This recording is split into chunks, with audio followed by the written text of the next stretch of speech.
नमस्ते, मेरा नाम निकिता है और आप देख रहे हैं बोलता हिंदुस्तान।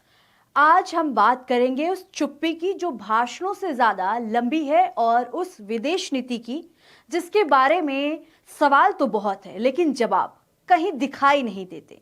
अमेरिका के राष्ट्रपति ट्रंप कहते हैं, राष्ट्रपति बनने के बाद मोदी मुझसे मिलने आए थे।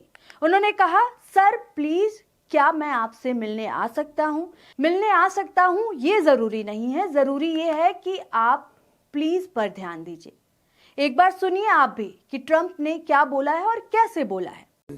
Prime Minister Modi came to see me. Sir, may I see you, please? Yes, I have a very good relationship with him. He's not that happy with me because, they're paying a lot of tariffs now because they're not doing the oil, but they are. They've now reduced it very substantially, as you know, from Russia. तो देखा आपने, अब सवाल ये नहीं कि दोनों नेताओं की मुलाकात हो, सवाल ये है कि जब ये बात दुनिया के सामने एक तरफ से शक्ति संतुलन की कहानी बनाकर रखी जा रही है तो भारत की तरफ से कोई स्पष्टीकरण क्यों नहीं आता। ट्रंप आगे कहते हैं, मोदी फिलहाल मुझसे खुश नहीं है, लेकिन पहले वो मुझे खुश करना चाहते थे। अब जरा रुकिए, ये कोई चुनावी सभा नहीं है, ये कोई निजी बातचीत नहीं है, ये वैश्विक राजनीति का मंच है। जब कोई विदेशी नेता भारत के प्रधानमंत्री को इस तरह पेश करता है तो सवाल उठता है, क्या भारत की कूटनीति अब दूसरे के इंटरव्यू में लिखी जाएगी। अब इस मामले में विपक्ष ने भी मोदी सरकार से सवाल किया है। कांग्रेस ने अपने official social media x account पर पोस्ट करते हुए लिखा, ट्रंप के राष्ट्रपति बनने के बाद मोदी बिना बुलाए ही अमेरिका गए थे। ट्रंप का कहना है, मोदी ने मुझसे पूछा, सर मैं आपसे मिलने आ सकता हूं प्लीज। मैंने कहा हाँ। आपको याद होगा कि दुनिया के नेताओं में सिर्फ मोदी हैं जिन्हें ट्रंप गेट पर रिसीव करने नहीं आए। अब समझ आया कि क्यों नहीं आए। आपको बता दें कि इसी मामले पर सुप्रिया श्रीनेत ने भी मोदी सरकार पर हमला बोला है, जो कि कांग्रेस की प्रवक्ता है। उन्होंने भी बीजेपी पर निशाना साधा है।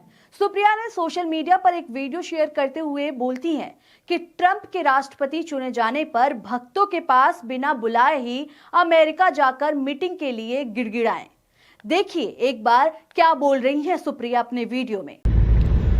डोनाल्ड ट्रंप के अमेरिका के राष्ट्रपति चुने जाने पर भक्तों के पापा बिना बुलावे अमेरिका पहुंच गए और वहां जाकर ट्रंप से मीटिंग के लिए गिड़गिड़ाए और उनसे कहा, सर मैं आपसे मिल सकता हूं क्या प्लीज। जिसके बाद ट्रंप ने उनसे मुलाकात की। और अब समझ में आता है कि क्यों ट्रंप सबको गेट तक रिसीव करने आ रहे थे लेकिन इनको रिसीव करने नहीं आए। अब ये भी समझ में आता है कि क्यों मीटिंग के नाम पर साहब अपने पूरे बटालियन के साथ एलॉन मस्क के बच्चों और उनकी नैनी के साथ बैठकर बच्चों को पुचकार रहे थे और बेचारे भोले भक्त बिजली सी केमिस्ट्री बतिया रहे थे।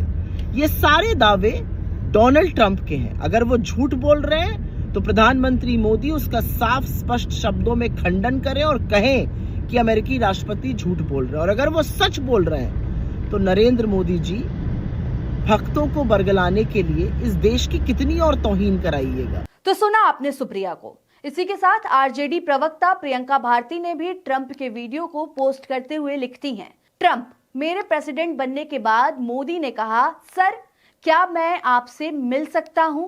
ट्रंप, ठीक है, लेकिन अब मोदी मुझसे खुश नहीं है क्योंकि मैंने उन पर टैरिफ लगा दिया और रशियन तेल खरीदने से रोक दिया। ट्रंप हर दिन मर्यादा लांघकर मखौल बना रहे हैं और पीएम चुप हैं, शर्मनाक। आपको बता दें कि इसी के साथ पत्रकार नरेंद्र नाथ मिश्रा लिखते हैं, ट्रंप भारत पर लगातार सीधा हमला तो कर ही रहे हैं, इनके तेवर और सख्त होते जा रहे हैं, अब डिप्लोमेटिक मर्यादा भी क्रॉस कर रहे हैं। सुने कैसे बात कर रहे हैं ट्रंप। इसी के साथ रवीश कुमार, जो कि वरिष्ठ पत्रकार हैं, उन्होंने भी सोशल मीडिया पर एक पोस्ट किया है। ट्रंप की वीडियो को पोस्ट करते हुए लिखते हैं रवीश कुमार, भारत को तुरंत इस तरह से बात करने की निंदा करनी चाहिए। स्रोत से जोड़कर निंदा तो की ही जा सकती है। तो आपने देखा कि किस तरह से सोशल मीडिया पर सवाल किए जा रहे हैं ट्रंप के बयान को लेकर के। लेकिन इन सब के बीच सवाल तो उठता है कि ट्रंप बार बार कहते हैं भारत ने रूस से तेल कम लिया क्योंकि उन्हें नाराजगी थी। तो सवाल सीधा है, क्या भारत की ऊर्जा नीति अब अपनी जरूरतों से नहीं किसी और की पसंद से तय होगी? अगर रूस से तेल लेना राष्ट्रीय हित में था तो फिर बदलाव क्यों? और अगर बदलाव मजबूरी थी तो देश को बताया क्यों नहीं गया? विदेश नीति का मतलब केवल विदेश जाकर भाषण देना नहीं होता। विदेश नीति का मतलब होता है सम्मान, संतुलन और स्पष्टता। लेकिन यहां तस्वीर उल्टी दिखाई देती है। ट्रंप कई मंचों से कहते हैं भारत पाकिस्तान युद्ध उन्होंने रुकवाया, भारत की तरफ से प्रतिक्रियाएं, फिर वही खामोशी। क्या भारत की संप्रभुता इतनी हल्की हो गई है कि कोई भी आकर श्रेय ले जाए और हम सिर्फ देखते रहें? सरकार कहती है भारत आज मजबूत है, लेकिन मजबूत देश चुप्पी के सहारे नहीं चलते। मजबूती का मतलब होता है गलत को गलत कहना और सही को खुलकर कहना। फिलहाल इस खबर में इतना ही है। आपको क्या लगता है इस खबर पर? आप अपनी राय हमें कमेंट करके जरूर बताएं। और ट्रंप के बयान पर आप क्या सोचते हैं, आपकी क्या राय है, ये भी हमें कमेंट करके जरूर बताएं। तब तक के लिए देखते रहें बोलता हिंदुस्तान। शुक्रिया।